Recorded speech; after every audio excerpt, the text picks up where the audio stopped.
Hello guys, in this tutorial I'm going to talk about how to get verification code from Google Authenticator app.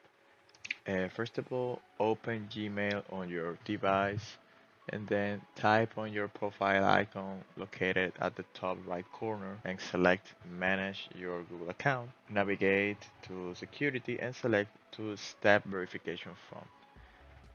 Tap continue and then set up the authenticator with the Google Authenticator app. Um, it says you will have to put a code from your Google Authenticator, put the code uh, here, and then it will finally set your Google Authenticator up.